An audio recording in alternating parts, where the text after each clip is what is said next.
곽종근의 오락가락 기억과 홍장원의 시잘데기 없는 거짓 메모가 스모킹건이다 라면서 민주당이 불을 제대로 지폈죠. 최순실 태블릿 PC가 생각이 납니다. 반갑습니다. 김영은TV입니다. 이번 12.3 비상계엄으로 국민들이 많은 것을 알게 됐죠. 똥별을 알았고 간첩 같은 인간들을 알았고 야당의 더러운 속셈을 알았고요. 판사 나름, 그러니까 판사 그짜는 것들, 돌팔이 판사들도 알게 됐죠. 그래서 이번 비상계엄이 비상계몽이다 라는 말이 나올 정도로 국민들이 새롭게 태어났습니다. 검찰, 공수처, 법원, 경찰, 언론 등등등 대한민국 곳곳을 파고드는 이 이재명의 마수, 그 뿌리가 어디까지 미쳤는지 정말 두려울 뿐인데요. 저항하는 보수, 애국 국민들마저도 공략하고 협박하고 있지만 지금 나라가 뒤집어지고 있습니다. 진실이 드러나기 때문이죠. 6일입니다. 헌법재판소에서 열린 윤석열 대통령 탄핵 심판 6번째 변론 기일에서 12.3 비상계엄 당일 국회에 투입됐던 군 지휘관들의 증언이 기존에 주장해왔던, 그러니까 막 방방 띄우던 그 민주당 그 선동과 내용이 달라지고 있습니다.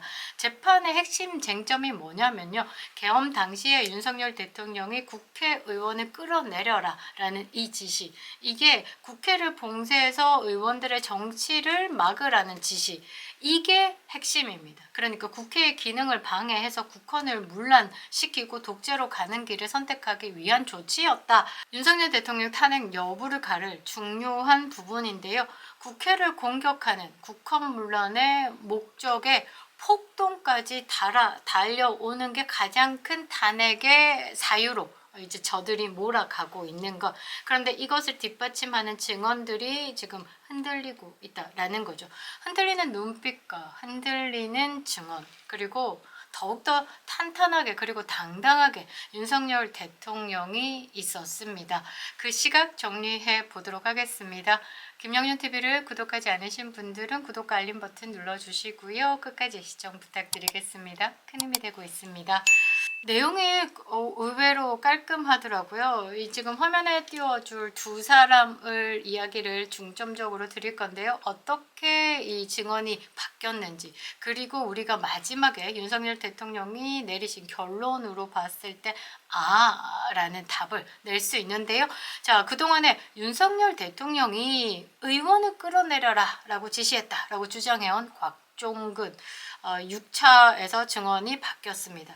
그러니까 국회 측에서는 이제 곽종근을 쉴드 치면서 곽종근의 증언을 힘쉽게 하려고, 자, 윤석열 대통령이 빨리 들어가서 의사당 사람들 데리고 나와라 라고 지시했다고 검찰에 진술을 했는데 이게 사실입니까? 라고 묻자 그렇다 라고 대답을 했고, 그러면서 당시 국회 내에서 요원들이 없었기 때문에 내가 국회의원이라고 이해했다라고 덧붙였습니다. 국회 측에서는 이거 아닌데? 라는 생각을 했을 겁니다. 그때 윤석열 대통령 측에서 질문을 딱 던지죠. 국회의원이 확실한가? 그랬더니 네, 정확합니다 라고 답을 했는데 이 상황에서 뭔가 오염이 딱 있죠. 이제 국회 측에서 물은 질문에 이제 곽종근이 보태는 그 상황이 내가 의원으로 이해했다라는 부분에 이거 아닌데? 이 생각을 해서 이제 정영식 재판관이 묻습니다. 곽종근, 진술이 달라져. 인원이라고 한 것인가 국회의원이라고 한 것인가, 이 부분 딱 포인트 잡고 물었죠. 그랬더니 곽종근 사령관이 인원으로 기억한다. 그러니까 국회의원이 아니다 라는 게 나왔죠. 그래서 정영식 재판관이 다시 묻습니다. 처음에는 사람이라고 그랬다가 나중에는 의원이라고 했다가 데리고 나오라고 말했다가 어떻게든 끄집어내라고 했다가 그러니까 생각과 해석, 본인의 생각과 해석을 빼고 윤석열 대통령에게 들은 것만 그냥 담백하게 얘기를 해봐라 라고 지적을 하니까 윤석열 대통령이 아직 계엄 해제 의결 정족수가 채워지지 않은 것 같다. 빨리 국회 문을 부수고 들어가서 안에 있는 인원을 밖으로 끄집어내라 라고 했다 라고 정정을 했습니다. 그러면서 이제 거짓말하는 측에서는 약간 말이 계속 길어지고 말이 막 구체적으로 막 덧붙고 그렇습니다. 예전에 이화영이 국회에 나와서 연호 술판 진술할 때 막 많이 막 말할 때 곽규택 의원이 그랬죠. 됐습니다, 됐습니다. 거짓말하는 사람들은 말이 막 구체화되고 계속 말이 많아져요. 됐습니다.라고 한 것처럼 이번 이 헌재 6차에서도 곽종근이가 막 쓸데없는 말을 합니다. 질문 외에 자기를 약간 뭐 변호하는 듯한 국회 봉쇄 관련해서 그게 김영현 전 국방부 장관으로부터 국회 시설 확보 및 경계 지시를 받았는데 케이블 타이로 국회를 잠가버리면 된다라고 생각했다. 윤석열 대통령 측에서 국회 안전을 지키라는 뜻이냐라고 물었는데 이 곽종근이 어버버하고 답을 안 해버렸어요. 그러고 김영두 재판관이 딱 보고 있다가 당시에 공포탄 테이저건이라도 쏴야 하나 전기를 끊어야 하나 라고 말한 게 대통령의 지시냐라고 물으니까 곽종근이 아니요 제 생각입니다. 그러니까 막 진술이 막 바뀌고 있는 게 느껴지죠. 막 이제 윤석열 대통령이 일방적으로 막 때리고 당할 때는 야 윤석열 대통령이 끄집어내고 뭐 가입을 타이로 묶어서 어떻게 하라 한 것들이 다 본인 생각과 막 믹스가 된 것을 이제 이 재판 6차에서 말을 한 거예요. 그리고 또 한 사람이 있죠. 707 특임 단장 이제 김현태 단장이 이제 이 곽종근의 이야기가 아닌 부분, 핵심적인 부분을 탁탁 쳐냈습니다. 이 김현태 대령도 12.3 비상계엄 직후에 본인이 자진을 해가지고 서울 용산 전쟁기념관 앞에서 기자회견을 했는데 그때 했던 말과 다소 달라졌습니다. 그러니까 좀 뭔가 감정이 걷어내지고 이제 상황 파악이 조금 된 것이 아닌가라고 생각을 하는데 그 기자회견 당시에는 뭐라고 했냐면 국회의원들이 모이고 있다. 150명이 넘으면 안 된다. 막아라. 라는 지시를 받았다. 안 되면 들어가서라도 끌어낼 수 있느냐라는 뉘앙스로 말했다. 라고 그때 당시 기자회견은 얘기했는데요. 재판장에서는 이 김현태 대령이 말이 살짝 바뀝니다.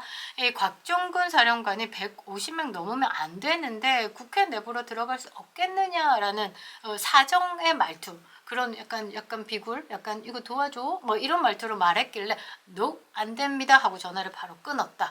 그리고 끌어내려 국회의원이라는 단어는 일체 없었다. 150명이라는 단어는 의결 정족수에 관한 것인지 몰랐다. 나는 150명이 가결이 됐다라는 말도 뭔지도 몰랐다까지도 이야기를 했죠. 그리고 좀 마무리를 지었죠. 이 김현태 사령관이 국회 봉쇄라는 것이 문을 봉쇄하고 의원회관을 봉쇄하고 확보하는 차원이다라고 오다를 받은 거지 이게 뭐 사람을 포박하고 사람을 끌고 오고 그 사람에 대한 게 아니었다. 내가 생각하는 건 그게 아니었다. 그러니까 윤석열 대통령 측에서 바로 질문 던집니다. 봉쇄의 의미가 국회의원들 출입을 금지시키라는 게 아니라 적대적 위협의 세력으로부터 국회를 방어하라는 개념이었냐라고 윤석열 대통령 측이 딱 질문을 하니까 맞습니다 라고 이야기를 했죠. 그리고 의원의 출입을 막으려고 했던 거라면 국회 본관에서 안규백 민주당 의원하고도 만났는데 그냥 지나갔다. 국회의원이 목적이었다라고 하면 눈을 마주친 안규백 민주당 의원이 그냥 지나갔겠느냐라고도 해석이 되는 거죠. 그러니까 이 모든 상황들을 종합해 봤을 때 누군가의 공작, 누군가가 의도한 쪽으로 이 언론을 흘렸다. 그리고 윤석열 대통령 탄핵까지 그냥 빠르게 진행을 하려고 했었는데 그 중간에 그들이 생각 못한 변수가 나타난 겁니다. 그게 뭐냐?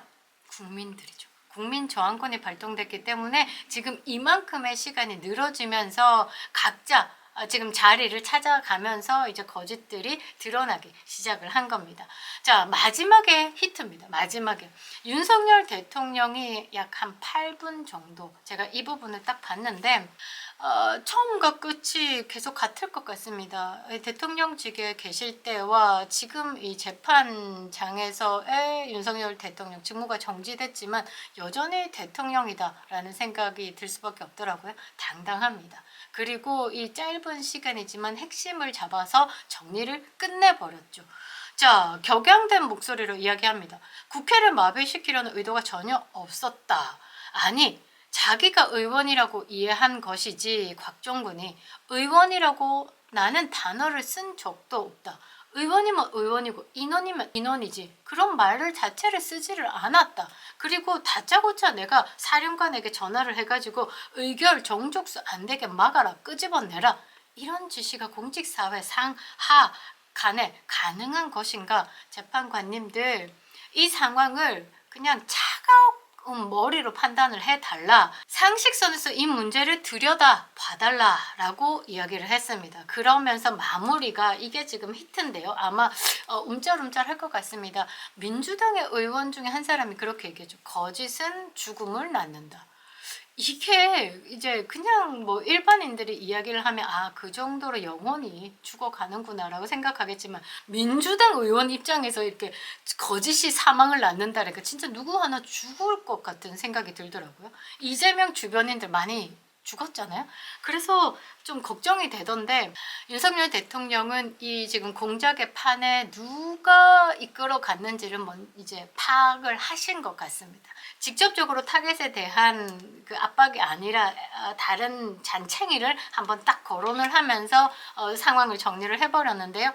자, 홍정원 전 국가정보원 1차장을 딱 거론합니다. 이 홍정원 공작과 곽종근 전 사령관, 이 두 사람이 김병주 TV 출연하면서부터 이 내란죄 탄핵 공작이 시작된 것으로 보인다. 무섭습니다. 사람들 지금 후달릴 것 같은데요. 이 곽종근이가 김병주 TV에 나와서 후후후 눈물 질질 짜고 그랬죠. 그 자리에서 윤석열 대통령이 국회의원을 끌어내려라, 뭐 이런 말들을 했다라고 하면서 그때부터 광풍이 불기 시작했습니다. 김병주가 이제 화면상에서 왼쪽에 앉고 오른쪽에 두고 CIA 신고 1순위죠. 박선원 의원이 앉아 있었다라는 거죠. 그러니까 공작의 대가들이 앉아 있었다. 이 판을 누가 짰느냐? 대가리는 박선원, 그 잔챙이는 홍장원으로 생각하고 있는 것이 아닌가라고 생각을 합니다.